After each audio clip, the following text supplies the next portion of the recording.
الله أكبر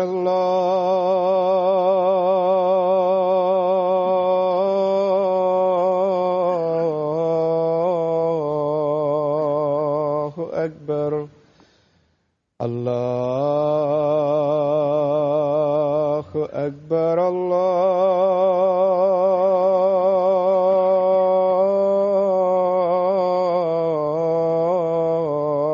الله أكبر أشهد أن لا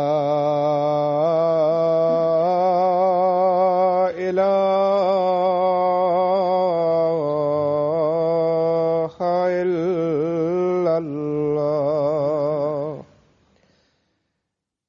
أشهد أن لا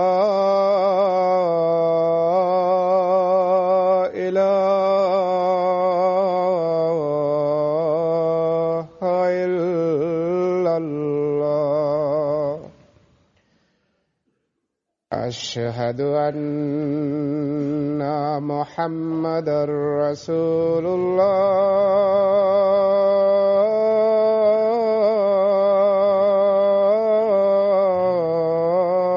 الله أشهد أن محمدًا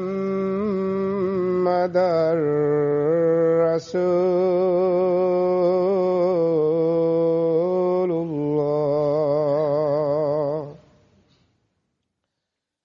حي على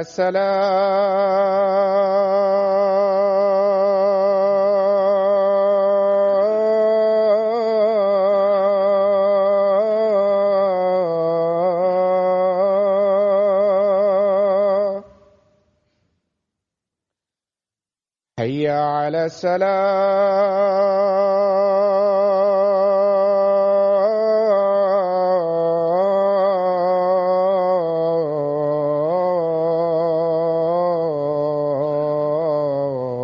الصلاة حي على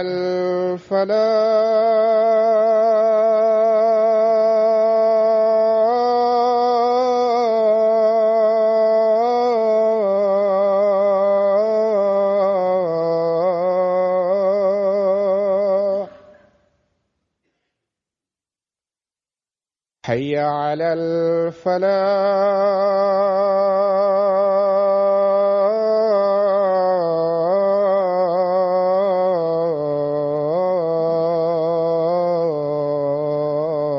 الفلاح الله أكبر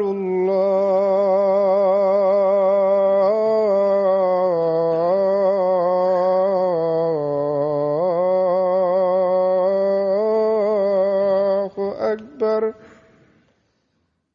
لا إله إلا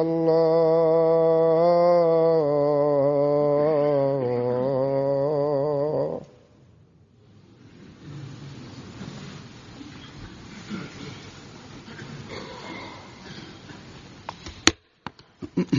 السلام عليكم ورحمة الله.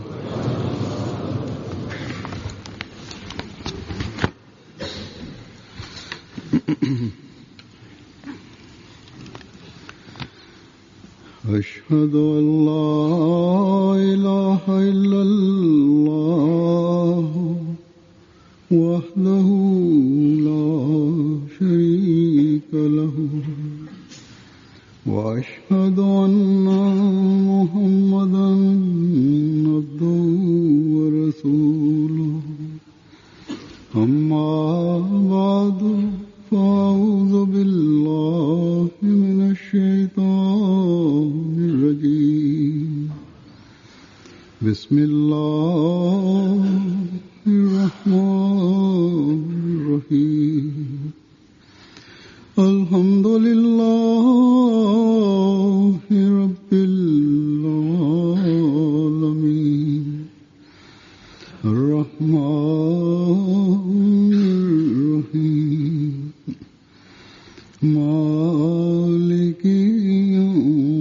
الدين إياك نعبد وإياك نستعين اهدنا الصراط المستقيم صراط الذين أنعمت عليهم غير المغضوب عليهم ولا الضالين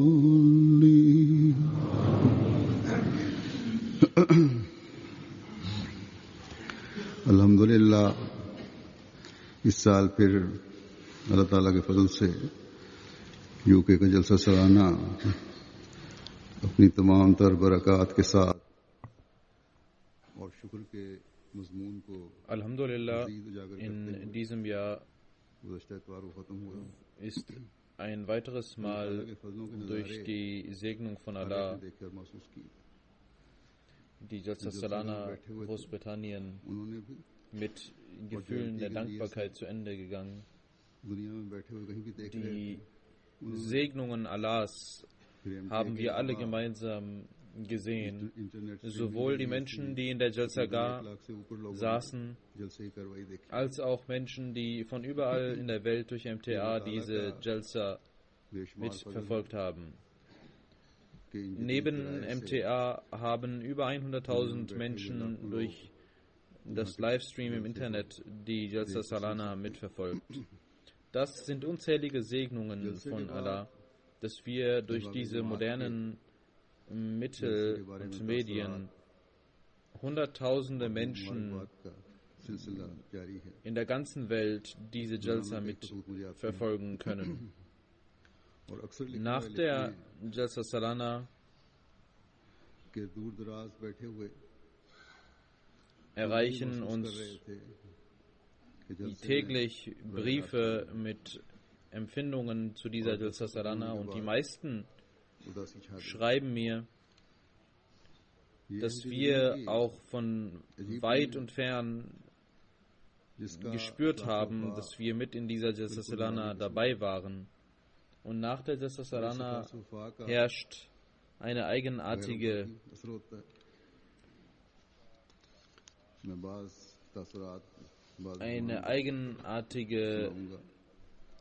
Trauer darüber, dass diese Jalsa zu Ende gegangen ist. Das ist die Ahmadiyya-Welt, eine sehr eigenartige und einzigartige Welt, die auch fremde Menschen spüren. Einige Dinge werde ich heute nennen und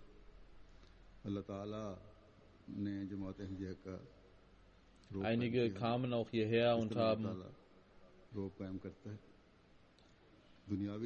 in der Salana von der Bühne aus ihre Gefühle zum Ausdruck gebracht. Und wir sahen alle, wie Allah Ta'ala die Würde der Jamaat Ahmadiyya in der ganzen Welt hochhält. Weltlich gesehen sind wir eine schwache Jamaat, doch da die Jamaat das Khilafat besitzt, kommen große Führer zu uns und sagen, dass sie stolz sind, dass sie hierher gekommen sind, und sie zeigen Dankbarkeit gegenüber der Jamaat. Es gab viele Menschen, die hierher kamen, und auch einige, die nicht die Möglichkeit hatten, ihre Worte auf der Bühne vorzutragen, doch sie haben ihre Gefühle später zum Ausdruck gebracht. Und in diesen Worten steckt keine Künstlichkeit, kein Zwang. Zum Beispiel war der oberste Richter des Gerichtshofs in Benin anwesend auf der Jalsa Salana und hat seine Gefühle zum Ausdruck gebracht, und er ist auch der Vorsitzende der Vereinigung der Gerichte der frankophonen Länder. Er sagt über die zum Ausdruck der Dankbarkeit für die Organisatoren der Jalsa Salana.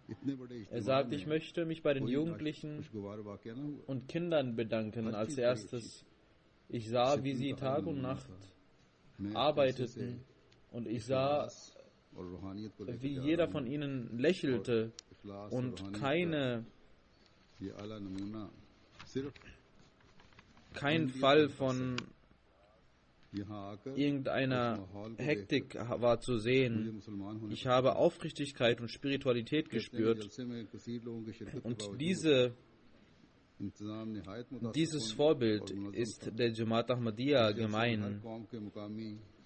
Und ich bin stolz, ein Muslim zu sein, nachdem ich diese Jalsa besucht habe. Er sagt, obwohl so viele Menschen anwesend waren, war die Jalsa sehr gut organisiert und Vertreter eines jeden Volkes, die würdevoll waren, waren hier anwesend. Über die Reden sagt er, dass alle Reden sehr gut waren. Und als er wieder nach Benin zurückkehrte, hat er am Flughafen in der VIP-Lounge mit den Pressevertretern seine Gefühle zum Ausdruck gebracht, die dann auch in den nationalen Zeitungen veröffentlicht wurden.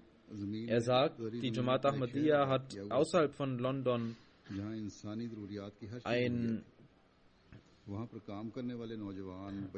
großes Grundstück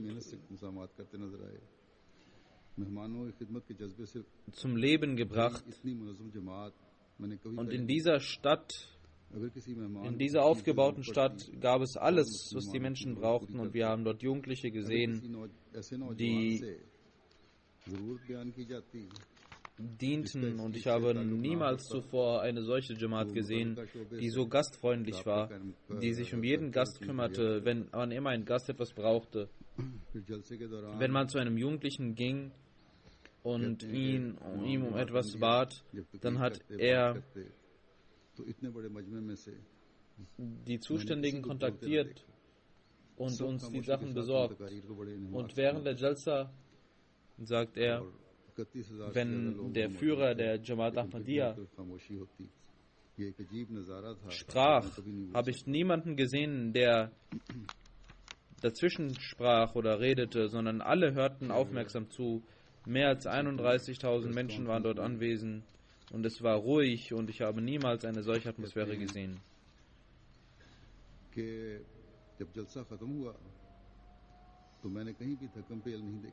Dann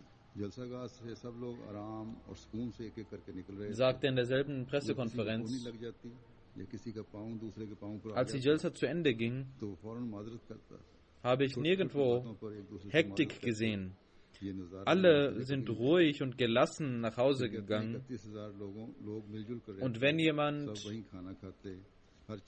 aus Versehen jemanden anstoß oder mit seinem Fuß berührte, entschuldigte man sich gegenseitig und ich habe eine solche Atmosphäre niemals gesehen, wie die Menschen zusammen aßen, verschiedene Minister und gebildete Menschen von aller Welt waren dort anwesend. Das ist ein Beweis dafür, dass dies eine Jamaat, eine gebildete Jamaat ist.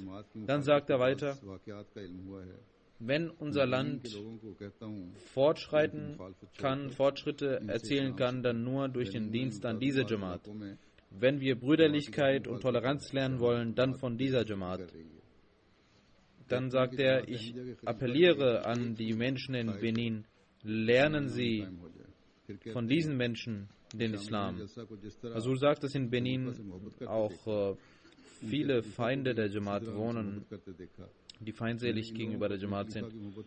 Dann sagt er, durch den Kalifen ist es möglich, Frieden auf der Welt zu schaffen. Und so wie die Liebe, die ich sah, war eigenartig. Ich sah, wie die Menschen für die Liebe ihres Kalifen weinten und ich sah auch den Kalifen, wie er seine Menschen liebte. Das ist ein Eindruck dieses Menschen.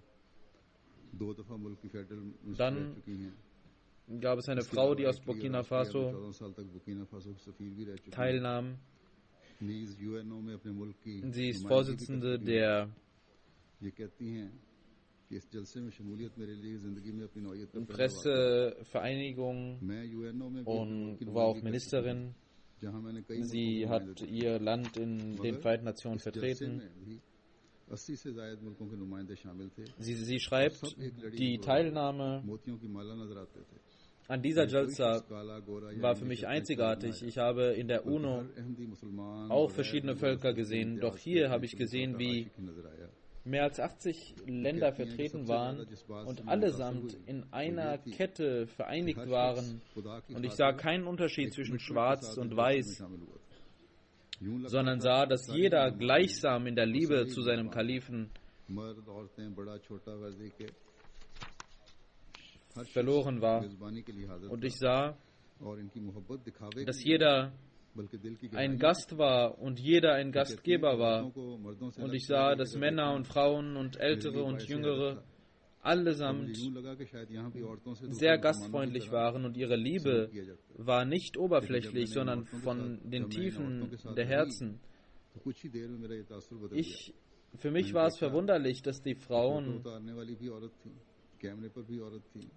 getrennt in der Jalsa waren und ich sagte erst zu mir, dass hier vielleicht auch die Frauen unterdrückt werden. Doch als ich dort ging, da sah ich, dass alle Frauen ihre Arbeit erledigten. Es gab Frauen, die fotografierten, die Kameras in der Hand halten, die Essen ausgaben, die alles taten. Und es ist richtig, dass diese Parda die Freiheit der Menschen, der Frauen ist. Und wenn jemand das nicht glaubt, dann soll er zur Jamaat Ahmadiyya kommen und dies sehen. Dann schreibt sie, als ich in das Büro von Hazrat Khalifatul Masih sah, da war ich verwunderlich, dass ein solch kleines Büro solch große Dienste leistet. Und als der Kalif kam, standen alle auf. Und ich kann nicht beschreiben, wie die Liebe und der Respekt der Menschen zu ihrem Kalifen war. Dann sagt sie, tausende Menschen versammelten sich ruhig während der Rede und es war eine Atmosphäre und man empfand, als ob da nicht Menschen saßen, weil es so ruhig war, sondern dass dort keine Lebewesen waren, weil sie so ruhig waren. Dann schreibt der Innenminister aus Sierra Leone, Javid Dauda Sahib, er sagt, ich habe die ganze Welt bereist, weil ich ein Minister bin und habe viele Konferenzen gesehen, doch eine solche Konferenz habe ich niemals gesehen, in welcher so viel Brüderlichkeit und Liebe herrscht. Dann schreibt eine Frau aus Sierra Leone, die Gast bei uns war. Sie ist auch Richterin am obersten Gerichtshof. Sie sagt, die Jalsa war sehr gut organisiert. Jede Abteilung, auch die Gastgeber haben die Sicherheit, die Kommunikation, die haben alle sehr gut gearbeitet. Und diese Jalsa ist ein wichtiges Forum, um die Grenzen zu brechen und näher zu rücken. Und der heilige Prophet sallallahu alaihi wasallam hat bereits gesagt, dass alle Menschen untereinander Brüder sind. Und das sah ich dort. Während der Jalsa zeigten die Menschen füreinander große Liebe und man empfand, dass man sehr würdevoll behandelt wurde. Dann sagt sie, die Arbeiter und Diener waren alle sehr liebevoll und man sah ein Lächeln, stets ein Lächeln auf ihrem Gesicht. Und das Motto Liebe für alle, Hass für keinen wurde in die Tat umgesetzt. Dann gab es einen Gast aus der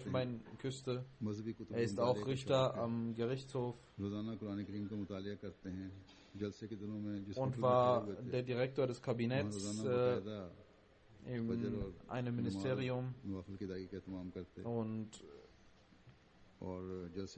hat großes Interesse an der Religion und studiert den Heiligen Koran. Er ging auch jeden Tag auf die Jalsa, um Nawafil und Fajr zu beten und wollte immer am Gebet teilnehmen und wollte niemals das Gebet verpassen.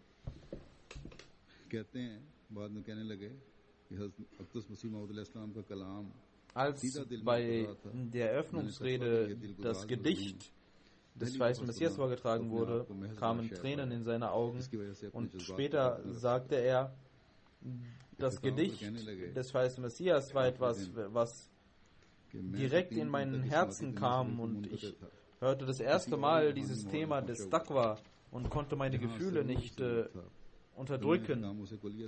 Und er sagte am letzten Tag,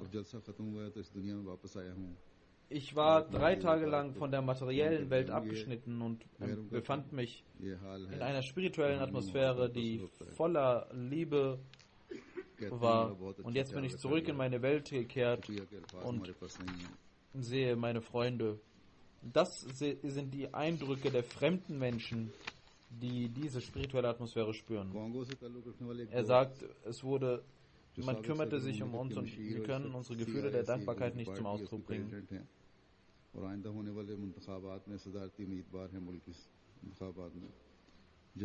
Dann schreibt ein Gast aus Kongo, der Berater von dem Präsidenten von Kongo war und in den nächsten Wahlen auch als Kandidat zur Wahl steht. Er war auch beim Tabshir-Dinner da und hat mich kurz getroffen. Er sagt, bis vor kurzem kannte ich die Jamaat nicht und ich sah mit meinen eigenen Augen einige Dinge auf der Jalsa Salana und hörte die Reden des Kalifen und dann sagte er, bevor ich hierher kam, hörte ich und sah ich die Feinde der Jamaat und heute kann ich sagen, dass ich den Kalifen gesehen habe und die Jamaat gesehen habe und ich weiß zu 100%, dass ihre Feinde nicht recht haben und sie die Wahrheit sprechen und kein Mensch in der Welt kann es wagen, dem Kalifen etwas anzutun.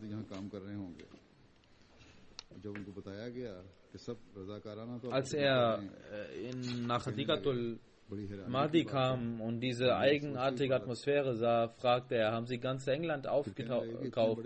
Und er sagte, hier arbeiten bestimmt 3.000 bis 4.000 Leute. Und als man ihm sagte, dass alle freiwillig ihre Dienste zur Verfügung stellten, sagte, dass das sehr eigenartig ist und ich sehe keinen Polizisten, der hier etwas regelt. Und als er hörte, dass viele große Amtsinhaber auf den Boden schlafen und kleine Arbeiten durchführen mit ihrer eigenen Hand, war er sehr berührt und sagte, niemand kann ihre Jamaat besiegen. Dann sagte er über die Ansprache des Kalifen am zweiten Tag, er sagte, das meiste, was ich gespürt habe, was ich sagen möchte, ist, ich habe viele Politiker gesehen, ich habe viele Jalsas besucht. Das, was sie sagten, haben sie mit Wahrheit gesagt. Und wenn wir unser jährliches Tun mit der Wahrheit präsentieren würden, wie schön wäre es, wenn wir das tun würden. Das, was sie gemacht haben, das ist eine große Aufgabe, die sie tun. Heute haben mehr als 30.000 Menschen diese Versammlung gehört und niemand hat während ihrer Ansprache etwas gesagt. Er sagte, ich habe etwas Eigenartiges gesehen. Während ihrer Rede, als der Kalif kurz ruhig war, hörte man keinen Mucks aus dem ganzen Zelt und es war völlig ruhig und ich schaute empor, schaute hoch, ob jemand denn miteinander redet, aber niemand redete. Alle Augen waren zum Pult gerichtet und diese Atmosphäre und diese Vision werde ich niemals vergessen. Ein Gast aus Belgien, der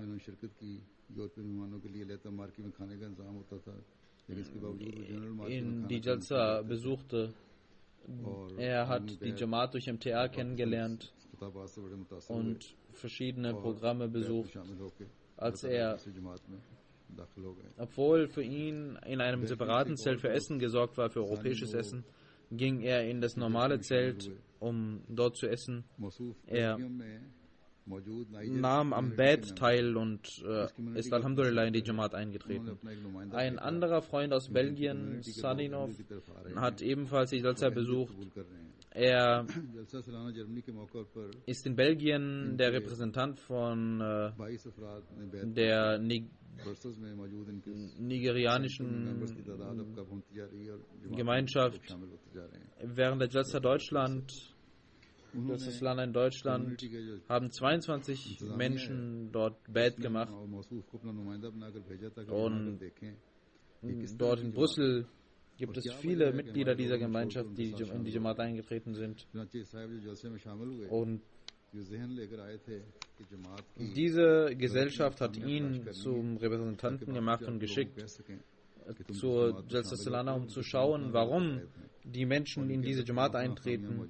Und als sie sahen und Schwächen der Jamaat entdecken wollten, kamen sie, um ihnen zu sagen, dass diese Jamaat diese und jene Schwächen hat. Doch als dieser Freund die Jalsa sah und jeden Tag die Reden hörte und die Jalsa erlebte und auch mit mir sprach, da sagte er, ich habe während der ganzen Jalsa keine einzige Sache gesehen, die unislamisch wäre. Dann sagte er, Ihre Reden haben einen großen Eindruck auf mich hinterlassen.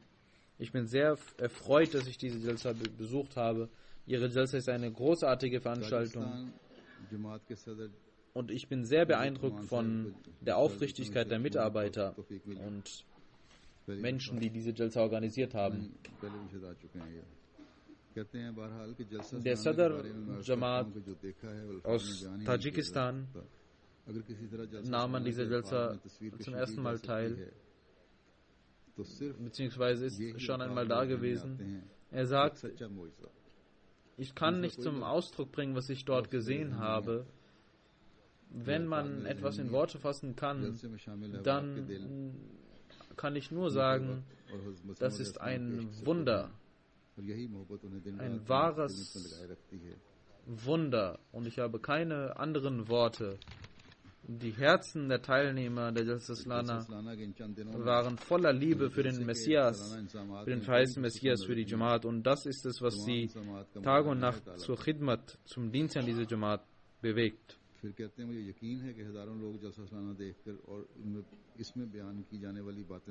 Ich habe keine Schwäche in den Organisationen der Jalsa gesehen und ich bin mir sicher, dass tausende Menschen eine reine Veränderung, eine spirituelle Veränderung in sich nach der Jalsa Salana getan haben. Hazur sagt, möge dies so sein. Dann sagt eine Ahmadi-Frau aus Tataristan, die die Jalsa Salana besuchte, sie sagt, mein Herz ist voller Dankbarkeit aufgrund der Teilnahme an dieser Jalsa Salana und ich bin dankbar gegenüber Allah und dankbar gegenüber dem Kalifen der Zeit und ich danke all jenen, die diese Jalsa Salana durch ihre Anstrengungen Tag und Nacht organisiert haben. Und ich bin beeindruckt, wie Menschen aus aller Welt in Liebe und mit einem Lächeln, stets einem Lächeln auf ihrem Gesicht an dieser Jalsa teilnahmen. Ich habe zum ersten Mal die Jalsa Salana besucht, doch habe zuvor, Alhamdulillah, durch MTA die Jalsa gesehen gehabt. Doch als ich diese Jalsa besuchte, sah ich, dass ich in eine spirituelle Atmosphäre eingetreten war, in einer Welt voller Liebe. Und ich empfand sehr stark, dass ich in einer großen Familie angekommen bin. Und wo Allah und der heilige Prophet Muhammad sallallahu alaihi wasallam und sein wahrer Liebender, der verheißene Messias, geliebt wird in den Herzen, wo die Mitglieder der Jamaat miteinander in Liebe und Toleranz und gegenseitiger Brüderlichkeit und Liebe leben. Und ich bin stolz, dass ich eine Ahmadi-Frau bin. Ich bin beeindruckt von der Jalsa und habe beschlossen, dass ich nächstes Jahr alle meine Kinder und meine Mutter zu Jalsa bringen werde, inshallah.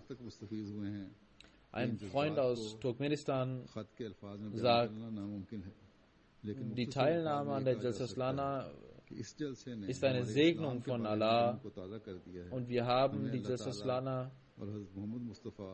besucht und können nicht unsere Gefühle zum Ausdruck bringen. Doch in kurzen Worten kann ich sagen, dass diese Jalsa unser Wissen über den Islam lebendig gemacht hat und Allah Ta'ala und der heilige Prophet Muhammad sallallahu alaihi wasallam ihre Liebe und ihr Gedenken haben wir wieder erneuert und die Lehre des verheißenen Messias der Islam, die Lehre der Liebe untereinander haben wir in uns lebendig gemacht. Und wir haben unseren Glauben gestärkt und unsere Geduld und unsere moralischen Eigenschaften gestärkt.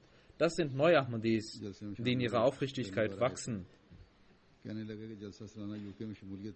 Aus Chile schreibt ein Jugendlicher, der die Jalsa besucht hat. Er sagt, die Teilnahme der Jalsa in Großbritannien war eine sehr spirituelle Erfahrung. Mein Vater war aus Ägypten, doch meine Mutter aus Chile. Und ich hatte schon vergessen, was mein Vater mir über den Islam gelehrt hat. Und ich war sehr verzweifelt darüber. Als ein Ahmadi Muballigh Flyer verteilte, kam ich mit der Jamaat in Kontakt und ich lernte die Jamaat kennen und machte das Bett. Die Teilnahme an der Jalsa ist für mich eine sehr große spirituelle Erfahrung und ich empfinde mich nun als wahren Muslim und gehe mit dem Gefühl zurück, dass ich in meinem Land Tabligh für die Jamaat machen werde. Ein Naumobai aus Panama nahm ebenfalls an der Jalsa Salana teil. Und das erste Mal nahm jemand aus Panama teil.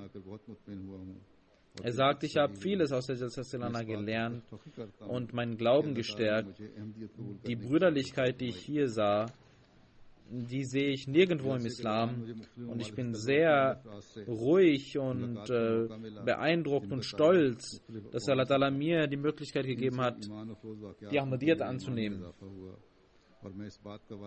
Ich habe während der Jalsa viele Menschen besucht, die aus verschiedenen Völkern da waren. Ich habe ihre Ereignisse gehört und ich verspreche, dass ich in meinem Land Panama Leute Tabligh machen werde und sie zu Ahmadiyyat einladen werde.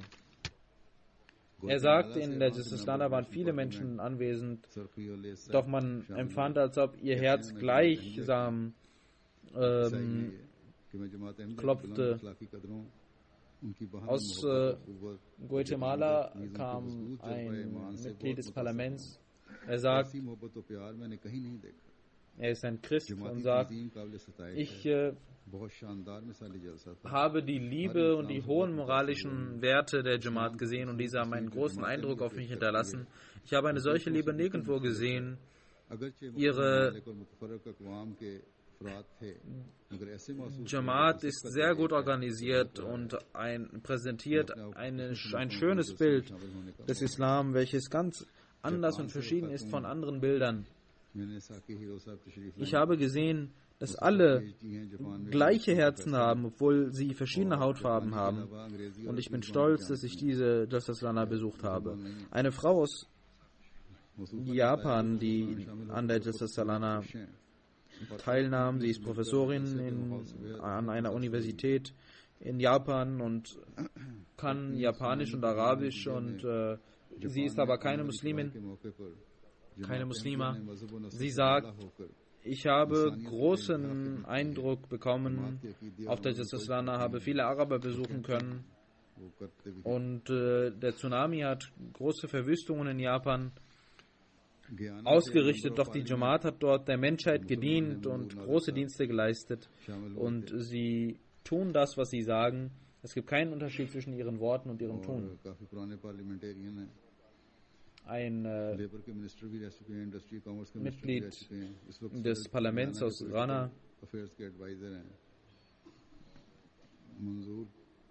er ist ein altes Mitglied des Parlaments, war Minister für Wirtschaft und ist nun Berater.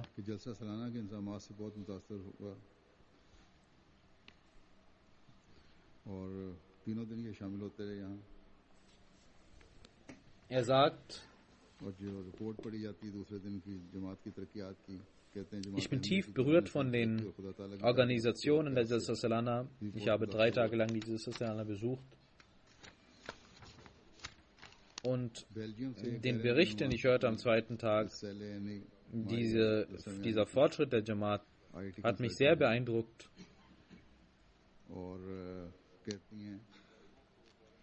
Aus Belgien sagt eine Nicht-Ahmadi-Frau, sie ist dort IT-Consultant und sie schreibt,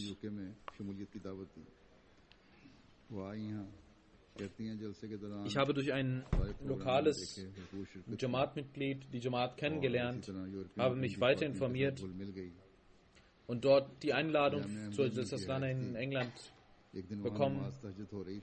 Ich habe alle Programme der Jalsa Salana besucht und auch die Frauen dort besucht. Sie hat in Jamia Ahmadiyya gewohnt. Einmal, als das Namaz al-Tahajjud verrichtet wurde, war sie dort und wusste nicht, wie man betet.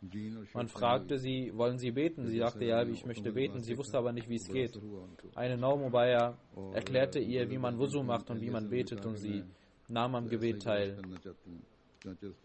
Am ersten Tag hatte sie Jeans und Hemd an, doch als sie während der Jalsa die Frauen sah, hat sie zu der Frau des Muballighs von Belgien gesagt, ich möchte auch etwas Ähnliches anziehen, und sie kaufte sich solche Kleider und zog diese an.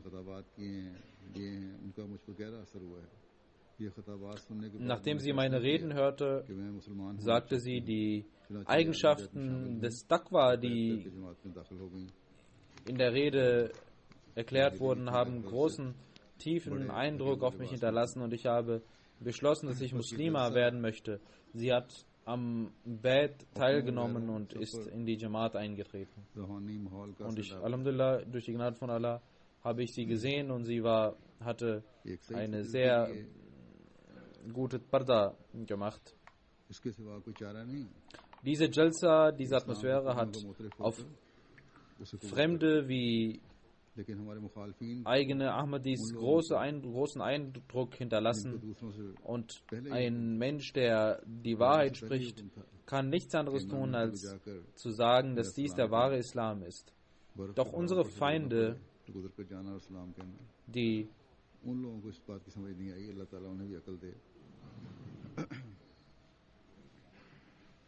denen der heilige Prophet eigentlich sagte, dass sie den Messias der Zeit grüßen sollen, ihm Salam sagen sollen, sie haben das immer noch nicht verstanden. Möge Allah sie recht leiten. Schauen Sie, dass die Mehrheit der Gäste, vor allem die Fremden, haben Kinder, Jugendliche, Frauen, Ältere gelobt aufgrund ihrer Gastfreundschaft. Alle haben dies getan. Dieses Gefühl des Dienstes, welches in den Mitgliedern der Jamaat vorhanden ist eine stille Möglichkeit, Tabligh zu machen. Ein Kind, welches mit Wasser den Gast versorgt, hinterlässt großen Eindruck. Und diese Herzen werden dem heiligen Propheten sallallahu alaihi wasallam zu Füßen gestellt. Genauso, wenn ein Jugendlicher jemanden zum Essen gibt oder auf dem Parkplatz auf seinem Duty mit guten moralischen Eigenschaften die Menschen empfängt. Genauso Frauen, die lächelnd die Karten scannen. Diese Dinge, die Lajna haben auch in jeder Abteilung sehr gute Arbeit geleistet, haben sich um die Gäste gekümmert. Diese Dinge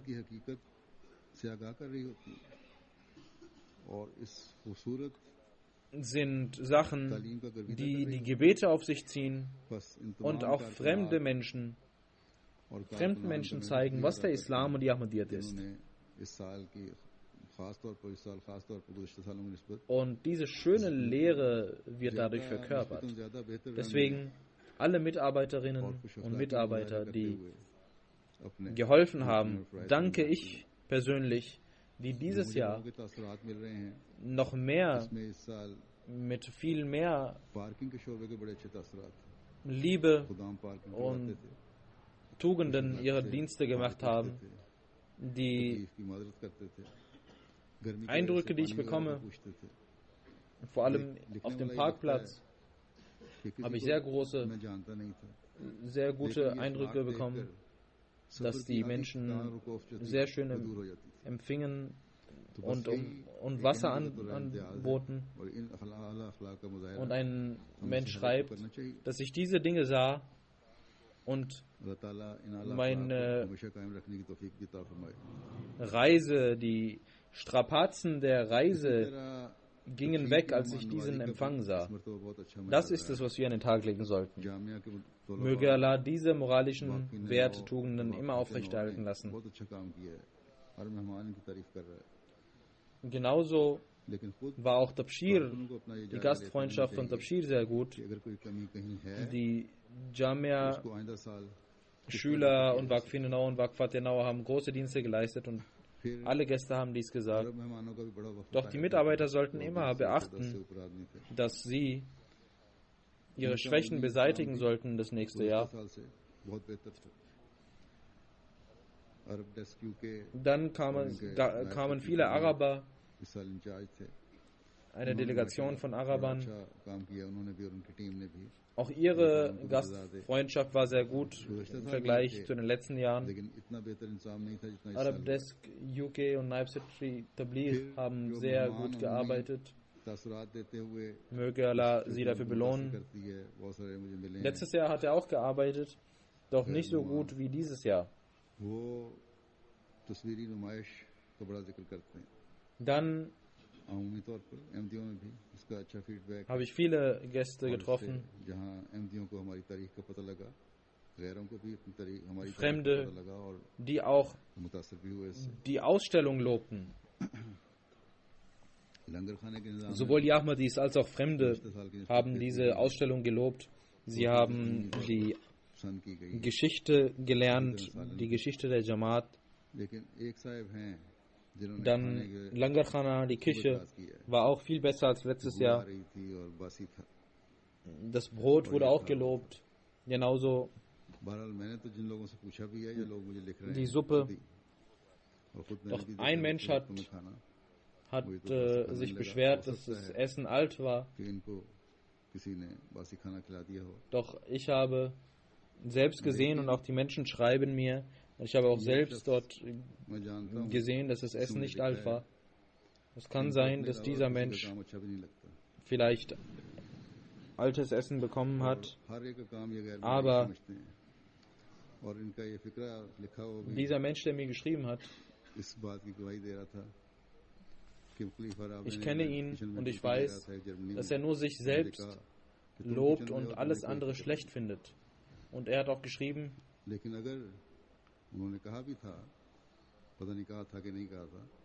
dass ich einmal in Deutschland in der Küche gearbeitet habe und Khalifa Rabi zu mir sagte, wenn du in der Küche bist, habe ich keine Sorgen.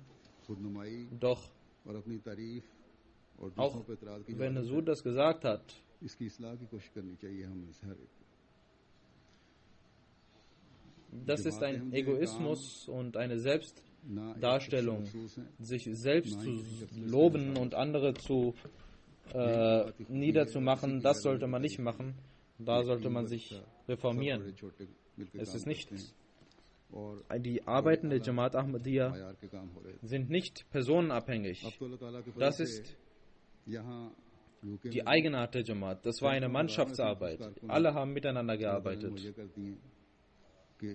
und sehr gut gearbeitet. Durch die Gnade von Allah haben auch hier in Großbritannien hunderte Mitarbeiter ihre Dienste geleistet. Und wenn man einen Menschen beseitigt, dann gibt es 10 weitere, die ihm nachfolgen. Man sollte nicht in Egoismus verharren, sondern demütig sein. Und sie sind demütig und gottesfürchtig. Und ich brauche solche Menschen, die demütig arbeiten. Und für diese Menschen mache ich auch Dua. Einige, die Duty gemacht haben, Khuddam al-Ahmadi hat es selbst empfunden,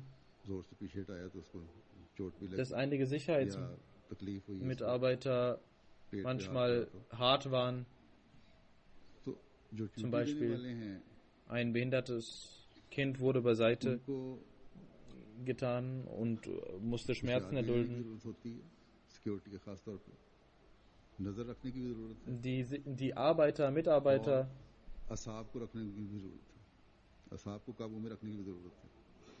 sollten, vor allem die Sicherheitsmitarbeiter, sollten sehr aufmerksam sein, sollten ihre Arbeit gut tun, sollten aber auch ihre Gefühle im Zaum halten.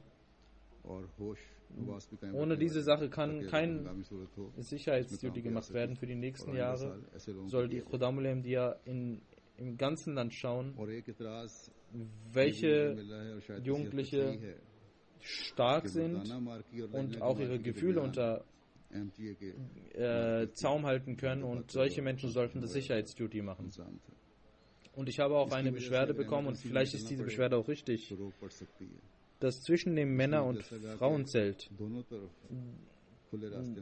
wo MTA aufgestellt war, dort gibt es keine Möglichkeit, im Notfall das Gelände zu verlassen. Deswegen sollte man auf beiden Seiten Fluchtwege halten. Und ich denke, ein großes Vorteil wird auch sein, dass man manchmal auch die Türen öffnen muss, damit aufgrund der Hitze Luft reinkommt. Deswegen sollte man das Zelt von MTA etwas flexibler machen und dort wegmachen. Eine Frau aus Deutschland, ich möchte der Organisation auch sagen, sie hat gesagt, dass alles sehr gut organisiert war, doch in den Toiletten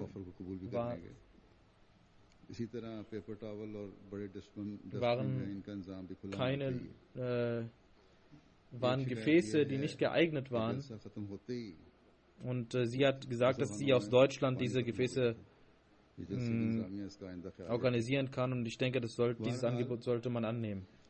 Dann gibt es auch die Beschwerde, dass nach der Jalsa sofort das Wasser abgestellt wurde in den Toiletten. Die Organisatoren sollten dies beachten das nächste Mal.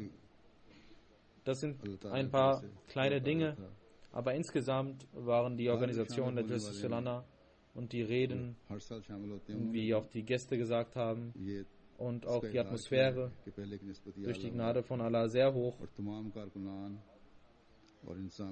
Jeder Teilnehmer, der jedes Jahr teilnimmt, hat gesagt, dass das Niveau viel höher war. Und alle Mitarbeiter wir sind dankbar gegenüber allen Mitarbeitern.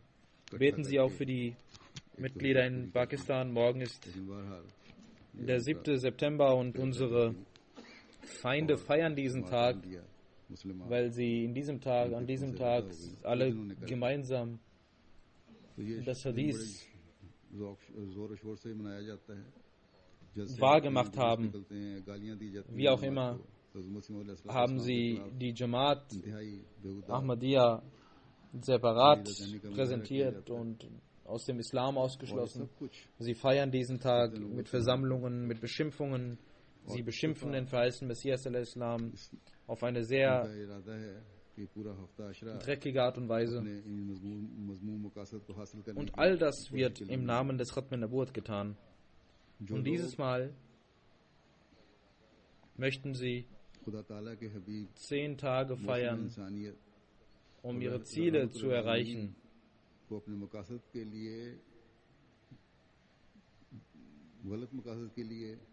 Die Menschen, die dem geliebten Allahs Rahmatul lil Alamin für ihre Ziele verwenden, für ihre falschen Ziele verwenden, möge Allah diese Menschen schnell bestrafen. In dieser Woche sind wieder 2 Ahmadis in Karachi Shahid zum Märtyrer gemacht worden, getötet worden. Möge Allah schnell die Ahmadis in Pakistan befreien. Heute werden wir auch ein Janaza Hazir verrichten. Ist das Janaza schon da? Ich werde das Janaza verrichten. Und auch das Janaza Raib der beiden Shuhada. Da es ein Janaza Hazir gibt, werde ich rausgehen und die Menschen sollten hier in der Moschee ihre Reihen bilden und das Janaza hinter mir beten. Ein Freund aus Rana, Adam Muhammad Yusuf Sahib, ist verstorben. Er hatte Krebsleiden, ist am 23. September im Alter von 84 Jahren verstorben. Im Jahre 1956 hat er im Alter von 27 Jahren das Bad gemacht und seine Arbeit abgelegt und Tabligh gemacht und hat in Rana Tabligh gemacht und an vielen Orten die Jamaat gegründet und hat durch sein Tabligh haben hunderte Menschen die Jamaat angenommen. Seine Freude am Tabligh war so groß, dass man ihn Yusuf Preacher nannte, Yusuf der Prediger. Er hat viel Tabligh gemacht und auch hier in Europa. Und er hat Radioprogramme ausstrahlen lassen, in welchem er in Voice of Africa und WELS Radio die Botschaft gebracht hat. Er war Sekretär Tabligh, er hat Hajj gemacht. 2005 hat er das Islam Qadian besucht. Er war ein sehr aufrichtiger Mensch, welcher stets betete und aufrichtig war und das Khilafat liebte. Er war Musi. Unter den Hinterbliebenen sind 2 Töchter und eine Frau. Möge Allah seine Ränge erhöhen und auch unter seinen nachfolgenden Generationen die Jamaat etablieren.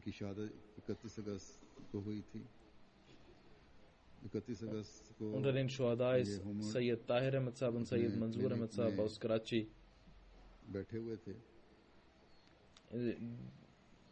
Am 31. August ging er in seine Klinik, befand er sich in seiner Klinik und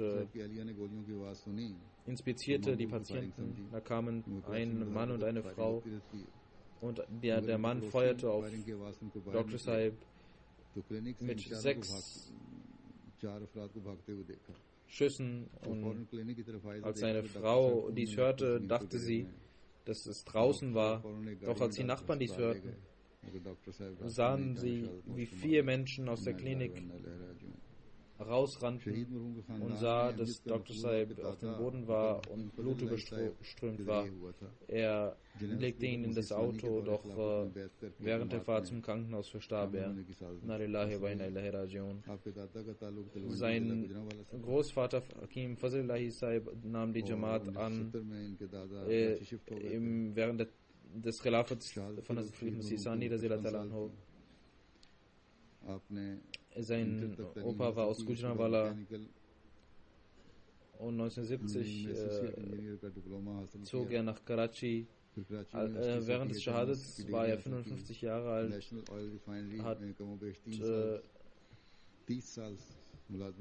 hat seine mittlere Reife gemacht und dann ein Diplom in Mechanics und dann an der Karachi-Universität studiert und 30 Jahre lang gearbeitet und war kurz vor seiner Rente. Er war Secretary Tabligh in seiner Halqa und hat auch verschiedene Ämter der Jamaat inne gehabt und der Jamaat gedient. Er war ein sehr aufrichtiger Mensch, der sehr freundlich war. Er hat viele Menschen gekannt. Er war eine sehr respektable Person in seiner Jamaat und viele Menschen versammelten sich bei seinem Tode.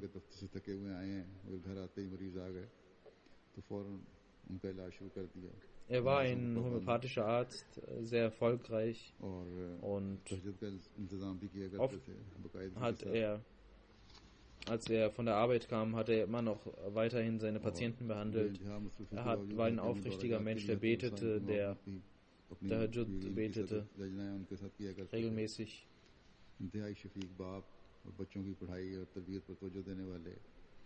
Obwohl er ein sehr beschäftigter Mensch war, hat er Darajat gemacht für die Jamaat. Er war ein sehr liebevoller Vater, der sich um seine Kinder, die Erziehung der Kinder kümmerte. Seine Frau, Sayyida Tahir Sahiba, und 3 Söhne, Usman, Farhan und Mujtaba, 32, 30 und 19 Jahre und 2 Töchter hat er hinterlassen. Möge Allah allen Geduld geben und die Ränge des Shahids erhöhen. Der zweite Shahid ist Malik Ijaz Ahmad Sahib, Sohn von Malik Yaqub Ahmad Sahib aus Sunangi Town, Karachi.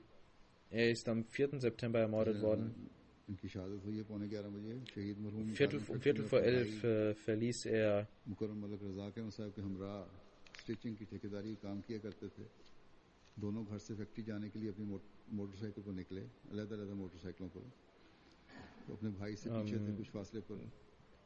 er ging in seine Firma, zu seiner Firma. Er und sein Bruder gingen mit verschiedenen Motorrädern zu der Firma und 2 unbekannte Menschen feuerten in der Nähe von seinem Ohr und er verstarb an Ort und Stelle. Inna lillahi wa inna ilaihi raji'un. Die Mörder flohen auf Motorrädern. Es waren 2 Jugendliche. Einer hatte einen Helm an, der andere war auch ein Jugendlicher. Die Ahmadiyyat kamen durch seinen Opa Mir Ahmad Sahib in seine Familie während des Khilafat Thaniya. Ghulam Rasul Basra Sahib wer der ein Sahabi war, hatte Tabligh gemacht und sie nahmen die Jamaat an, sein Opa. In Khushab wohnten sie eine Zeit lang und aufgrund des Rats von Ghulam Nabi Basra Sahib gingen sie nach Sargoda, wo sie der Jamaat dienten. Und auch bei der Errichtung der Moschee hat sein Vater große Dienste geleistet. Sein Vater Malik Yaqub Ahmad Sahib ist 90 Jahre alt. Die Mutter ist schon verstorben. 1990 zog er von Sargoda nach Karachi um.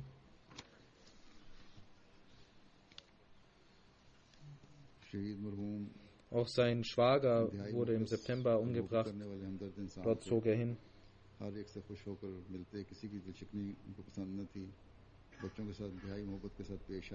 Shahid Marhum war ein sehr aufrichtiger, liebevoller Mensch,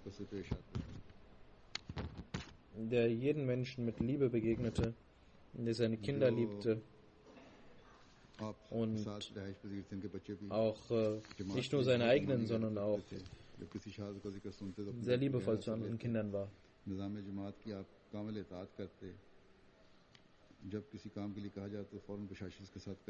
Die Kinder seines Bruders lebten auch mit ihm, und wann immer er hörte, dass jemand aus der Jamaat umgebracht wurde, war er sehr traurig, und er machte jede Jamaat-Arbeit mit großer Aufrichtigkeit. Als sein Schwager umgebracht wurde, letztes Jahr, hat er gesagt, wie schön wäre es, wenn ich diesen Rang bekommen würde. Er war 36 Jahre alt. Er hat einen Vater hinterlassen, eine Frau, eine Tochter 12 Jahre alt und 2 Söhne, Jawad Ahmad 10 Jahre und 8 Jahre. Möge Allah die Ränge des Marhums, des Verstorbenen, erhöhen und seine Kinder Geduld geben. Alhamdulillah, nahmaduhu wa nasta'inuhu wa nastaghfiruhu wa nu'minu bihi wa natawakkalu alayhi wa na'udhu billahi min shururi anfusina ومن سيئات أعمالنا من يهده الله فلا مضل له ومن يضلله فلا هادي له ونشهد أن لا إله إلا الله ونشهد أن محمدا عبده ورسوله عباد الله رحمكم الله إن الله يأمر بالعدل والإحسان وإيتاء ذي القربى وينهى عن الفحشاء والمنكر والبغي يعظكم لعلكم تذكرون اذكروا الله يذكركم وادعوه يستجب لكم ولذكر الله أكبر